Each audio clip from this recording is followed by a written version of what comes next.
So I'm delighted that my guests are Lee and Shaun from Soba, apparel brand, inspirational brand, Soba. Hi, guys. Oh, it's so Hi, great Janey. to be able to talk to you. It's just great. It was lovely to interview you at the Mindful Drinking Festival. Got a great response there. We'll tell everybody all about your amazing clothing and more about the brand. But first of all, let's just find out a bit about you for anyone who's not who hasn't come across you guys before. Your brothers. I don't know who wants to start, but maybe one of you share a bit of your story. Yeah, I mean, I don't mind starting. I'm Lee, co-founder of Soba, 47 years old. Been sober now for, since October 14, so 4.25 years. Wow. Always really been a heavy drinker. Started working in the city at the age of 17. Really, the drinking culture up there was kind of immense, really. Yeah. So, always drank quite a lot.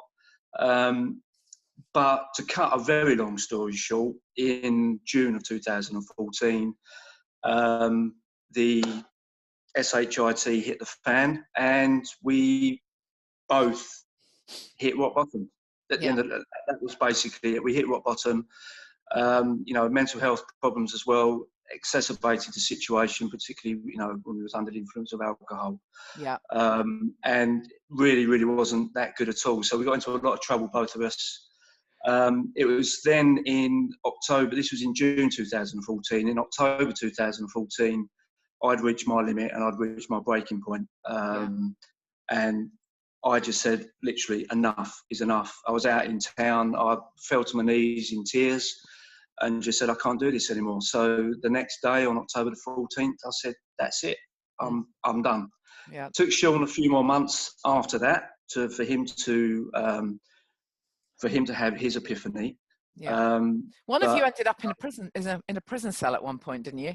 Which one was that? We did on that evening in June. Yeah, right. We both did. Yeah. Right. Well, I ended up in hospital first because I put my hand through a window and sliced all my hand open and this, that, and the other. It was an absolute horrible situation. It was kind of out of character for us, but that's the whole point of us trying to explain to people that it can happen in an instant. Yeah. These things can happen in an instant, and it's so scary that if you don't think you've got a problem, I mean, we were in denial for years, but it took something like this and something this bad, where the police were involved. We went to court. We nearly got sent to prison. It was horrific. Both lost their jobs, their houses. It's really just the message is to put it out there to people. Just be careful if you think you have an issue with drink.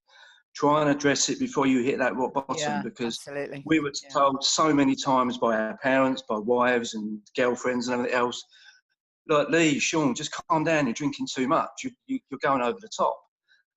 But we was in denial all of that time. No, we haven't got a problem, it's all fine. And then when this incident happened, the shit really hit the fan, and it was bad. It was bad. And Shaun, just tell us about your background, because obviously you're brothers. And I know one thing I found out when I spoke with you at the Mindful Drinking Festival was that you've got really supportive parents. Because when we hear these kind of stories, you can't help but sort of assume, preconceived ideas. Oh, they probably had poor guys. They probably had a terrible upbringing then. But of course, that's actually not the case at all, is it, for you guys? Totally the opposite. Completely the opposite. I mean, both of us had such a happy childhood. Real, just a normal family life. Lovely.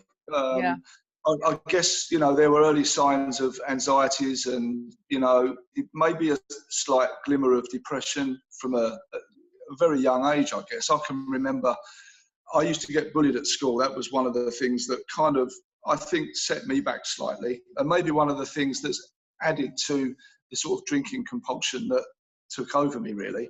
But, we had a lovely family life. But I think for me, it was, the alcoholism was as a result of a number of things. Maybe the anxiety, certainly the depression that came later on in life. But I was kind of, at the age of 16, I was thrown into the world of stockbroking. I didn't really know where I was heading. It wasn't really my choice. You kind of get, not pushed and shoved, but sort of advised by your parents that this is a great career and you'll have security and all the rest of it. And I just landed myself. I remember sitting down with my dad and he said, right, let's write to some banks, insurance companies. I got an interview with NatWest Stockbrokers and was offered the job, left the grammar school at the age of 16. And before I knew it, I was wearing a pinstripe suit, and I wasn't sure it was me because I always dreamed of being either a rock star or an artist or something, you know, where I could maybe display a little bit of my creative side. And that sort of that life went on for about 30 years. And for the older ones amongst you, the only way I can describe the way I felt probably 10, 15 years into my career was like Mr. Ben, the guy that went into the tent, put on his pinstripe suit and bowler hat and pretended to be a city boy. Well, yeah. I managed to pretend that for 30 years and it made me bitterly miserable. And I think I drank as an escape to that. Obviously, as you climb the ladder in the corporate world, more stress happens, more stress comes naturally. Then I was, you know, married and had a couple of children, so even more stress, supporting the family. Yeah. And my drinking, rather than becoming a sort of, you know, drinking at night time in a bar, it became a compulsion. I realised I was drinking all day in my job. I was a salesman, God forbid. My job involved taking fund managers out for long lunches in wine bars. So it kind of progressed, but then I was drinking at home more and more and more. And before you know it, I mean, there's no warning signs with alcoholism. You kind of think, what a life, I'm such a good party. Everything's, you know, looking through rose-tinted spectacles, really. Until, as Lee said, you know, we got into quite a few scrapes. I think the concoction of, you know, antidepressants, alcohol, not great. We can only describe ourselves as Jekyll and Hyde. We was the life and soul of the party one minute, and the next thing, you know, tables and chairs are flying all over the place, and we were getting ourselves in a lot of scrapes. Yeah, so, it's interesting because, you know, we talk a lot about these various different grey areas, if you like, of drinking, and of course some people are kind of right at the top of that elevator, as it were, the high bottom people. We wish, and you guys actually did hit rock bottom. I mean, it's a shocking story when we hear it. But I'm guessing that your message now is very much to try and encourage people to have some thoughts about stopping drinking long before they hit that rock bottom. You know, do something sooner than you guys. Yeah, that's one of our, you know, most important messages out there, really, from us, is to really make people aware. Try not to hit that rock bottom. You don't need to get there. You should, you know, for us it was. The epiphany was the only way for us, because if we hadn't have had it, we would have still been drinking now. But it is the worst possible way to learn. Don't wait for the epiphany. Avoid the epiphany. If that's the only way you're going to stop, great. Yeah. It was for us. And, you know, I'm now 51, Lee's 47. Quite, you know, we wished that maybe we would have been a little bit more considerate and mindful of the situation. Because it wasn't just the last few years we got into scrapes. There was many, but we got away with them for that long. Sure. It's interesting, you know, because one of the things that I want to do more than anything with this podcast is encourage people to recognize that life is so much better without alcohol, because when you're drinking, you cannot imagine that, because this, even just the phrase giving up drinking, actually, when you're further on down the line, and you're a lot further on than I am, you look back and you think, I haven't actually given anything up. Is everything I've gained, you know. And for you guys particularly, what's amazing is that not only, you know, have you obviously you're well and you're happy now, but this has reinstated your creativity that you'd kind of almost lost sight of, and that's what's really exciting. So tell people how the whole idea for Rock Soba came about, which is an amazing fusion of your creative talents. Yeah, well, Shaun will probably tell you a little bit more about it, but it sounds really quite corny, but he actually had a dream and a vision of Rock Soba, and he woke up, well, he'll probably explain more, he woke up basically early one morning and literally saw in lights the words Rock Soba, spelt how we spell it. Yeah, just explain what that is for anyone who hasn't seen it written down yet. So Rock Soba, obviously Rock Soba means that, you know, we promote rocking sober. Yeah. But when I had this kind of vision, dream, whatever you want to call it, it was spelled ROKSOBA. And yeah, okay, I thought that, well, that maybe they were thoughts that were in my head before, but I could almost like the brand All Saints, you know, like their signage is in bright lights. It was like that. And it was like, I woke to sat up in bed and thought, wow, wonder what this is all about. And then we met the next day for a coffee, and I told Bro about it, and we said, there it is, there's the sign, we've got to use it, we've got to do something. There's something. But why clothing? How did the idea for the apparel come about? It's not I mean, it's not only just about clothing. No, I mean, of course, I mean, really, I think ultimately we wanted a brand that's very strong, very powerful, portrays a very, very powerful message. And we won't go into the whole detail of what our brand design means and signifies, but it's all on our website about the intricate design that we thought up and had done for us. We wanted specific designs and things within our design to be so powerful and meaningful for most people, not just us, but for people that are struggling with alcohol or maybe are thinking of giving up or stopping or whatever. So, you know, I mean, when we both went sober, we were, I mean, I wouldn't say we were strong, hardcore rock and rollers, but we liked a good time. We liked our clothing. We liked to look edgy and different. And when we got sober, I mean, certainly myself, and I'm sure Lee as well, but, you know, trawling the internet, looking for some inspiration. Who's sober out there? Yeah, you find Tom Hardy, you think, wow, Tom Hardy's sober. Okay, cool. That's good. That's a role model.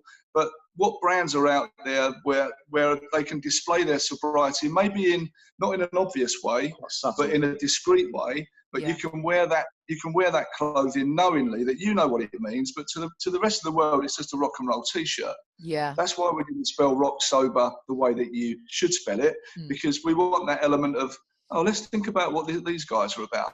There's a hidden message in there. And we should mention your lovely symbol. I know you don't want to go into it in great detail, but you have got this gorgeous kind of Native American symbol. Just tell us just a little bit about what that means, because it's you know, it's a beautiful story actually. Yeah, I mean, well, with the moth, I mean, the actual symbol of the moth is basically a sign of change. So, and moths are drawn to the light. So, you know, if you're in a dark place like we were when we was drinking, you know, you want to be drawn to the light. So the moth, you know, essentially guides you to that light and out of the darkness. And then you've got angel wings on there for protection. Arrows for direction. So it's kind of all incorporated. To many, if you look at the design, you think it's a moth. If you look closely, the wings to the underneath of the moth are actually angel wings, and that's a representation of the support we had on our journey from our family. But hopefully that's the same kind of level of support everyone else out there is receiving. And the arrows that you see are, you know, really for direction. And I've got arrow tattoos all over the place, and it's kind of just to symbolise the journey we're on, really, and to share that with you know, with the world. And arrows are pulled back as well before they're propelled forward. So, you know, you kind of you've got to go backwards first. You have to hit those blocks and those, you know, those hurdles before you can be propelled forward. Yeah, so. I mean, I think that's really important. I know that you've both mentioned sort of anxiety and depression, and we hear so much about mental health issues and people suffering. And of course, alcohol is, well, it's a depressant. I mean, it took me years to realise that. It's bizarre, isn't it? You know, you think we'd all be bright enough to know that, but bizarrely we don't. We think it's a fabulous relaxant and cheers us up, makes us really social. But of course, it's a depressant. And we know that the links between people with mental health issues and people who drink too much alcohol, you're absolutely intrinsic. In your case, you know, did you find? I mean, I'm not trying to suggest that immediately you give up. You stop. I'm going to stop saying give up, because you didn't give up anything. You choose not to drink. Immediately you choose not to drink. Does the mental health issues, they don't instantly go away, do they?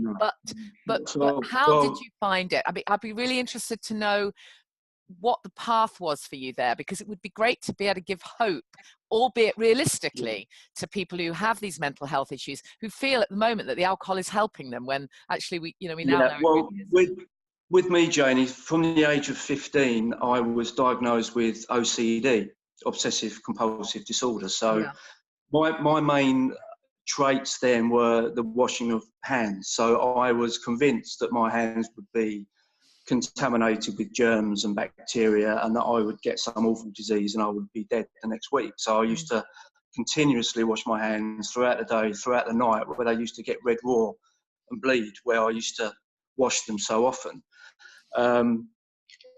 I still have OCD, but it's in less of a crippling format now. It rears its head every single day. But I used to self-medicate, I think, to really alleviate all of those. Yeah, to numb it down. Just to really just get rid of it. But of course, you're not getting rid of it. You're getting rid of it temporarily. Yeah. But then you're becoming more anxious, really, in the long term. You're becoming far more anxious. And I can speak, sorry to interrupt, Janey, but I can speak on behalf of Lee, because I knew he self-medicated. He was in the bar on his third, fourth, fifth glass of white wine or vodka, and suddenly he might be calm 1 minute, and then I could see his eyes twitching. And at that point, I knew all hell was going to let loose. He was going to go off on one. And so, although it was alleviating his pain initially and numbing it, it was kind of compounding. Every time we went out, you could just see it elevating through the night. So it wasn't the solution. Sorry, carry on. Sorry, Janey. I'd just like to say on that, I was medicating for mental health with antidepressants for 22, 23 years. When I stopped drinking, I was still on the antidepressants, but I stopped drinking. I didn't really feel a huge benefit until, I would say, and it isn't long, 3 or 4 weeks, I started to sense a little bit of clarity. Right. And I started to feel happy again. The only way I can describe it is like you start to love yourself again, because you're quite proud that you've reigned off of something that's potentially could have destroyed our lives, and not only our lives, but our family and loved ones. It was after 3 months that I thought, do you know what? I feel so bloody good now. I'm not sure whether these antidepressants are actually doing any good. So I decided to wean myself off the antidepressants, and bearing in mind I've been drinking 30 years on antidepressants for 20 odd.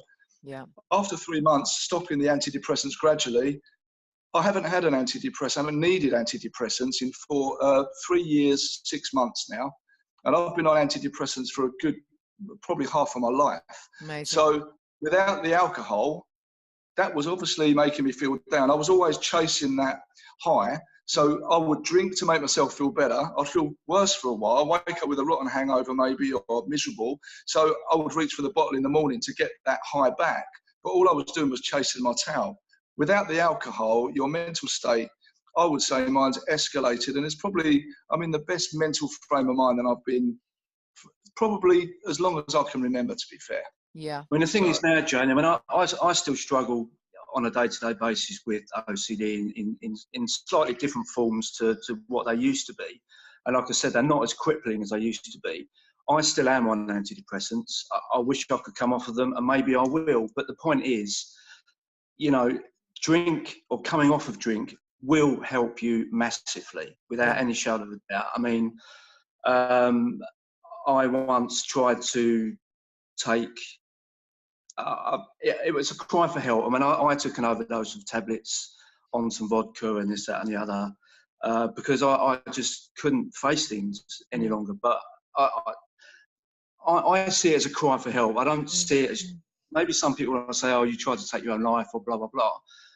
I see it more as a real desperate cry for help. Absolutely. I mean, I think what I'm hearing, I think, from you guys is none of us are saying that if you have mental health issues and anxiety issues, just by stopping drinking, everything's going to be perfect. It's not the world that we live in. It's going to improve. Exactly, because the drink, whatever the problems are, the drink exacerbates it.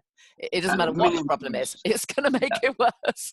You know, it's really. On the flip side of that, Janey, on the flip side of that, I mean, it isn't all roses, because I gave up drink, and I think it was after 2 years of sobriety, I started to get a swelling in my neck. And I was feeling really, really healthy, but feeling very tired.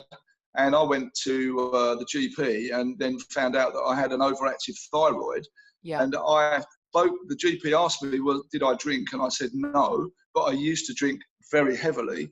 And he said to me, not often, the body has kind of gone into a shock and your hormones don't know what the hell's going on. And I still suffer with that now. So it isn't a bed of roses, but I would rather be suffering with this because it's not harming anybody and I can deal with it because I am straight and clean and sober. But so I think, you may get some side effects from it, but don't worry about those because they're far more positive than the results of drinking too much. I'd love to know what you guys would recommend for anyone who's inspired by this, and I think people are going to be really inspired by you guys. But you know, when you hear a rock bottom story like that and you see what you guys have created, it's amazing. What would you recommend someone starting out? What can they do first, or what would be your top tip, if you like, for someone who is at the stage where they know they want to stop drinking, but actually it feels terrifying? Because I think for most people it does. Their overriding feeling at the beginning is, I'm on my own. Well, we now know you're not. There's a whole world out there. That was one of the big shocks and amazing surprises for me. There's a whole world out there. It's amazing. So that you're not on your own. We know that. And we know that life can be better, although it doesn't feel that way at the beginning. But it does feel impossible to start with, people, and it feels too hard. So what are your tips? And I know that everyone's different, but I'd love absolutely. That's the one thing I was going to say. Everyone is completely different, and what we say, people might think, well, I don't like doing that, or I don't want to do that, or there's no way I can do that. I mean, we both tried to give up so many times over the years. I think my longest was 6 months. We got really good at giving up because we did it loads of times. But actually, on that note, then, just before you even give me the top tip, then, what was the thing that made it stick? Was it just that it was just the rock bottomness of the experience, or what was different about your perception that made it stick the last time? I think for me, and I'm sure Bro can say the same thing, is that we wanted to stop. We wasn't told to stop. Because when people used to say to us, "You're drinking far too much," we'd say, "And?" So what business is it of yours? We'd be in denial completely. But when all of this mess happened, and it had been building up for a number of years, that for me was the ultimate, like, right, now it's enough. Now you need to want to give up yourself. If your wife or your husband or family is saying to you, "Oh, look, you've got to give up," I used to get, what's the word? Not kind of resentful. Like, so you just think, "Do you know what? I don't care what you say. I'm just going to drink because I haven't got a problem. I'm fine." So, and I think when you first give up, I mean, for me, when I stopped in October 2014, my mental state was, I was in a complete mess, to be honest with you. I'd lost my job, a good job in the city. I was contracting, and that ended.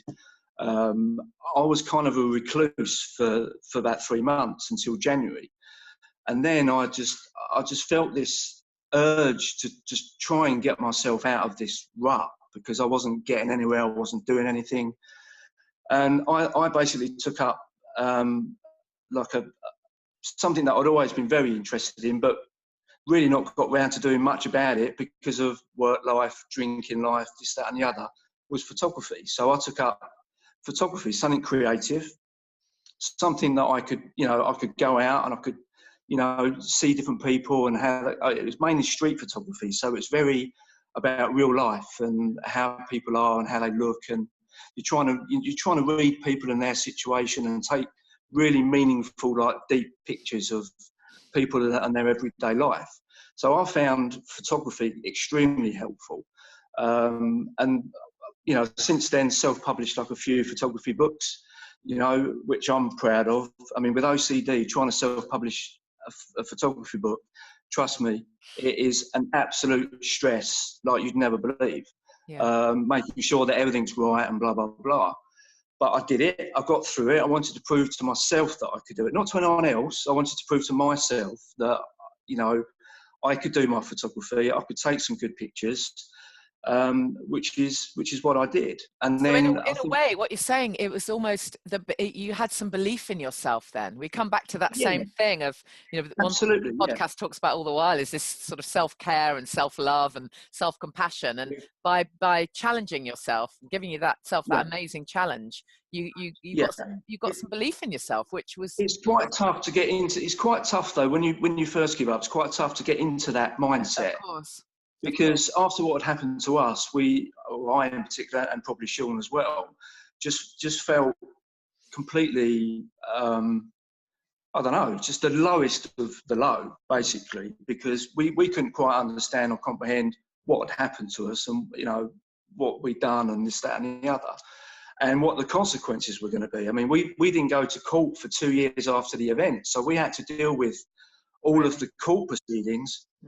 Like for 2 years before it even went to court, and it was potentially going to go to trial, and we were told that we could potentially get sent down. And we were sober at this time. And we were sober, that was a challenge.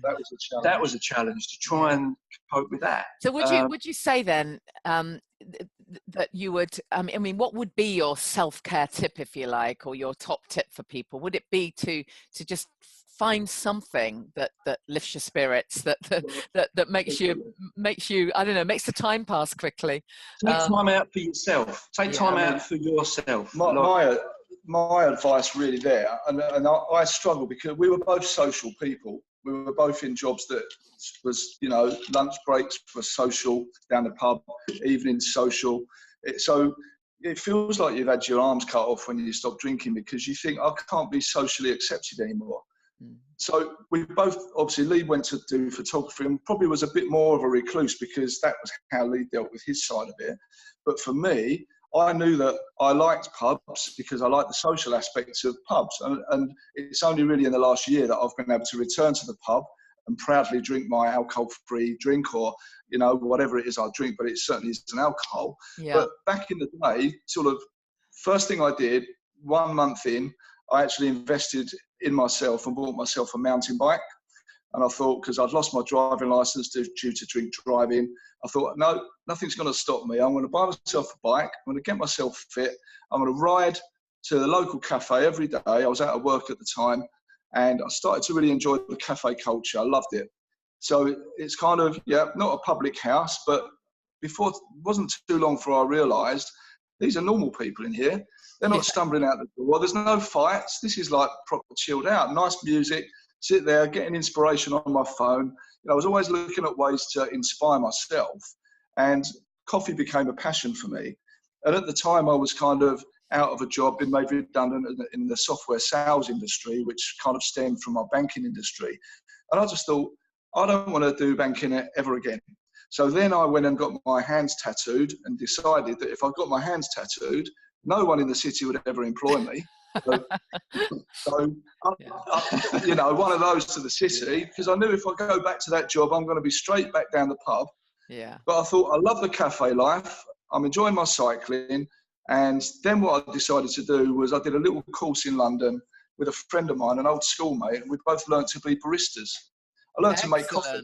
Oh, there's a skill. Wow. Yeah. Cool. And then before I knew it, I was running a little sort of coffee truck at festivals, making coffee, doing what I enjoyed, mixing with nice people. And from then on, you know, here we are. So I hear you completely, and you now both of you are doing what you love, and it's great. So we're almost out of time, but so just tell us where we can find you guys, the website, and maybe just a little insight as to, you know, tell us what your products are, or a couple of things you might want to feature on, and maybe in the future. You can find us on.